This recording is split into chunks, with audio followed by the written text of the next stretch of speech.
مامۆستاوری ئەحمەد فەرموو تەشریف بێنێتە ئێرە چونکو ئەو کاتە کاکوریا ئاگای لە بارودۆخەکە فەرموو بەخێر بێ قوربان سپاس دەکەم خێر بێ سەر چاوم دیارە تۆ زۆر باشتر لە من مامۆستا تایب تەفیق دەناسی کە بۆ خۆت خەڵکی کۆیە بەداخەوە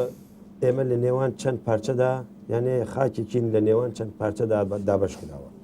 تۆ بۆ خۆت خەڵکی کۆیە زۆر کەس لە ئێمەی خەڵکی کورد نازانن کە تۆ کوڕی ئەحمەدی حەمەمەلای ئەحمەدی حەمەمەلاش کێ بووە من حەزەکەم لە دەمی خۆت ببیسم پاشان دێنە سەر پرسیار لە یان پرسیار سەبارەت بە مامۆستایان دەربارەی مامۆستا تایر تۆفیق. ئەحمەدی حەمەمەلا باوکە و هونەرمەندە و نیشتمان پەروەرە کاتی خۆی لە گۆڤاری کاروان شتێکم لەسەر باوکی خۆم بڵاو کردەوە هەر بەو ناونیشانە بوو ئەحمەدی حەمەمەلای باوکم بووە وە هونەرمەند وە نیشتمان پەروەر بەڵێ چونکو من لە ئەو کاسەتەی کە مامۆستا تایر تۆفیق یادی بەخێر لە ڕادیۆ بڵاوی کردوتەوە یان لە ڕادیۆدا بڵاوبووتەوە باسی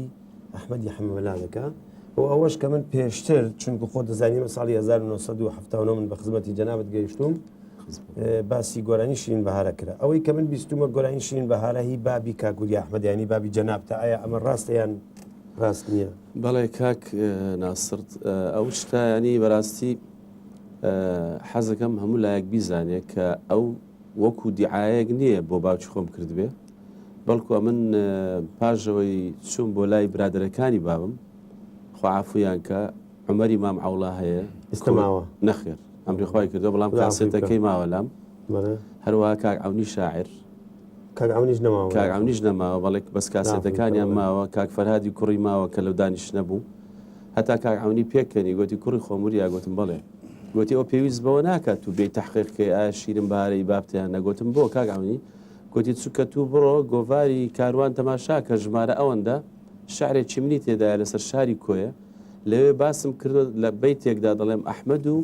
ئای شیرینی بەهار یعنی ئەوە تەسبیتە کە باوکت ئەو شیرین بەهارەیە یەکەم کەس بووە ئەو شیرین بەهارەی گوتووە و هەر ئەوەش نا ئەمن تەبعا نەمدەزانی و کاتە گوتی گۆرا شعرێکی من هەیە بە ناوی وتم ئەی کچ لە دەشتی شارستانی یا دەشتی وا جوان و پاکڕەوشتی ئەوەش هەرگوتی ئی باوکتە ئەو ئاوازە هەروە ئاوازە چکە هەیە ڕۆک لەگەڵ کاکی میکائیل باسمان کرد وا چرای کوڵمت کە هەر شعری عەونی شەوا بزانم خۆیتی کە ئەویش هەر گوتی ئی باوکتە منەوانم نەدەزانی تێدەگەی وا هەروەها من کە منداڵی خۆم بەبیر دێت چکە تاقانە بووم تاقە کوڕی باوکم بووم دائیمە لەگەڵ خۆی زۆری خۆشەویستم دەیبردم بۆ کۆڕەکانی مەینۆشین و ئەوانەی خۆیان لەوێدا زۆر جار ببیرم دێ مەسەن لە ئۆمەر خوچان لە بندار زەیتونەکانی هەرمۆتە گوندی هەرمۆتە لە سەر تاتووکان لەسەر تەمتەمان لەو جیانەی کە دادەنیشتن مەیان دەنووشی گۆرانیان دەگوت باسی نیشتمان پەروەریان دەکرد باسی کورداتیان دەکرد لەو جێگانەدا زۆر جار خوعافیکە تایر تۆفیقش لەوێ بوو دەهات لە باوکمەوە شت فێر دەبوو دەیگوت تایرجیان من ناچم بۆ ئیزگا چکە ئیمانی وا بوو خۆ دەزانی ئەو کاتەی شتی کۆمەڵایەتی ئەوانە هەبوو کە ڕێگر بوو زۆر کەسی وەکو باوکشم هەبوو مەسەن بۆ نمونە شێخ نووری شێخ ساڵح کە شاعرێکی گەورەی سلەیمانیە وەختی خۆی دەنجی زۆر خۆش بووە مەقاماتی زۆری خوێندووە بەڵام نەیهێشتۆ دەنجی تۆمار کرێت سەردەمی سەید عەلی ئەزغەریش بووە بەڵێ زۆر کەسی وا هەبووە ینی لەبەر عنعناتی کۆمەڵایەتی پێیان شەرم بۆ پێیان هەتا ساڵح دیلان خوعافی کاماوەکی زۆر نییە ئەمری خوای کردووە لەو دوایە زۆری پێ ناخۆش بوو ئەگەر بەدەستی بواە کاسێتەکانی خۆی دەسووتان بەداخەوە من لەگەڵ مامۆستا دانیشت بووم زۆری پێ ناخۆش بوو لەگەڵ چون شارێکی گەورەش بوو بەڵام دیارە کۆمەڵ ئەوەندە عەزێتی داوە بۆیەوە پێخۆش نەبووە خۆی بەداخەوە لە کۆندا گۆرانی بێژ لە کۆمەڵی کوردەواریدا پلۆپایەکی سووکی هەبوو ئەویش ئێستا من حەز ناکەم باسی بکەم چونکو داسانێکی دوور درێژی هەیە بەڵام ئەمە یەک پرسیار لە جەنابەت بکەم کاک مامۆستا خالد دلێر کە من بۆ خۆم وەکو ناسی ڕزازی زۆر ڕێز و حرمەتم بۆ هەیە لای من زۆر خۆشەویستە یەک لەو کەسانەیە کە ئەتوانم بڵێم لە کوردستانە یەکێک لە تاکە سوارەکانی سرود و گۆرانی شۆڕژگەرانەیە مامۆستا خالد دلێر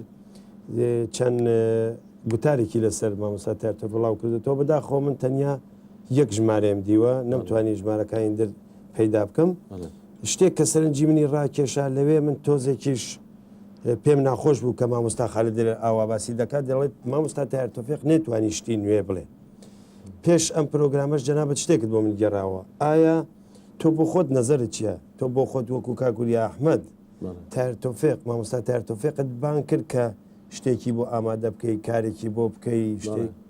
خۆی ئەو شتە ینی ئینسان لە ناو کوردەواریدا یەک شت باوە کە ئەو شتەش تەبان لە نەتیجەی بەداخەوە ینی ئەمن وای لە قەڵم دەدەم وەکو بڵێ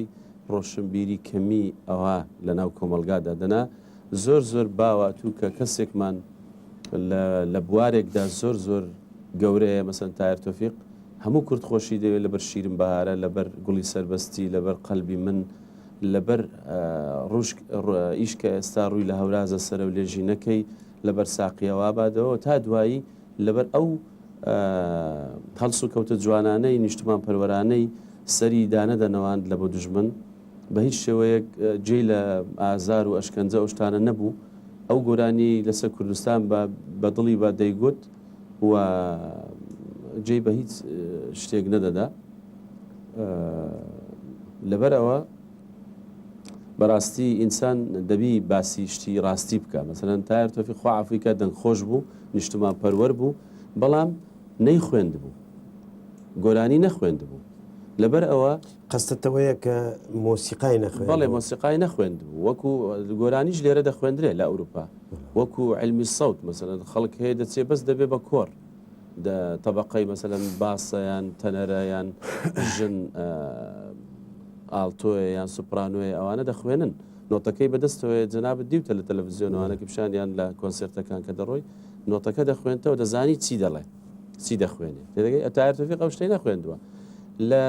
شتەکە کرچ و کاڵ بووە ینی کە خۆی خوا پێیداوە ئەو دەنگخۆشیە هەر ئەوەی هەبوو بەڵام مجارێک کە داوام لێ کرد بە شانازیە وەکو منی زۆر خۆش دەویست منیش زۆر ڕێز و حرمەتم هەبوو بۆی گوتم کاکە تایر گوتی بەڵێ گوتم حەزەکەم گۆرانێکت بۆ بکەم هەر شتێکی فەلکلۆریش بوو بەڵام مۆسیقای زۆر جوانم بۆ کرد چون بۆ مەکتەبێکی سانەوی ئێستاش لەبیرمان بە ناوی ئەزهار ئامادەیی کچان بوو لاولێر لەوێ تقریبا 20 کوڕم هەڵبژارد لە متەوەسەی جمهوری کوڕان لەگەر سانەوی ئەزهاری کچان تقریبا 2 مانگ تەمرینم کرد لەگەڵیان شتێکی زۆر جوانم کرد بوو بە 2 دەنگدایان خوێند کاکتایریش دوای مۆسیقاکە لێ دەدرا و کۆڕەکە تەواو دەبوو داخل بە گۆرانێکە دەبوو جاری یەکەم کردمان ئاوت داخل بوو یعنی بە هەڵە داخل نەیزانین لە جێگایە کە من دەمەوێت داخل بێ